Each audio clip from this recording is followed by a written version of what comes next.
નમસ્કાર, CB24 ન્યૂઝમાં આપનું સ્વાગત છે. હું છું આપની સાથે આલુ. સાબરકાંઠા જિલ્લાના પ્રાંતિજ ખાતે બ્રહ્માણી માતાના ચોકમાં પલ્લી મેળાનું આયોજન કરવામાં આવ્યું. ગુજરાતમાં ગાંધીનગરના રૂપાલ અને સાબરકાંઠાના પ્રાંતિજ એમ બે સ્થળોએ પલ્લીનો મેળો ભરાય છે. તારીખ 30 સપ્ટેમ્બર 2025ના રોજ યોજાયેલા મેળામાં માઈ ભક્તોનું મહેરામણ મોટી સંખ્યામાં ઉમટી પડ્યું હતું. ત્યારે આ પરંપરા પાંડવોના સમયથી ચાલી આવે છે અને આજે પણ પરંપરા યથાવત છે. મેળા દરમિયાન હજારો મણ ઘીનો અભિષેક કરવામાં આવ્યો હતો. ભક્તો દ્વારા પલ્લીમાં માંગેલી બાધા પૂર્ણ કરવા માટે ચડાવવામાં આવેલું ઘી એટલું હતું કે મંદિરના ચોકમાં મૂકેલા પીપ અને તપેલા પણ ઓછા પડ્યા હતા. બ્રહ્માણી મંડળ દ્વારા દર વર્ષની જેમ આ વર્ષે પણ સુચારુ વ્યવસ્થા ગોઠવવામાં આવી હતી. મંદિર તરફથી માઈ ભક્તોને કોઈ કષ્ટ ન પડે તેની ઝીણવટભરી દેખરેખ રાખવામાં આવી હતી. પટેલવાસના યુવાનો દ્વારા પલ્લી બનાવવામાં આવી હતી અને તેને પ્રગટાવવામાં આવી હતી.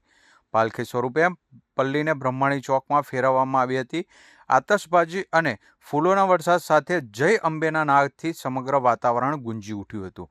પલ્લીના દર્શન માટે 70,000 કરતાં પણ વધુ દર્શનાર્થીઓ ઉમટી પડ્યા હતા. પ્રાંતિજ PI RR દેસાઈ દ્વારા કોઈ અનિચ્છનીય ઘટના ન બને તે માટે સુરક્ષાની સંપૂર્ણ દેખરેખ રાખવામાં આવી હતી. તેમજ શુદ્ધ પીવાના પાણીની વ્યવસ્થા પણ કરવામાં આવી હતી.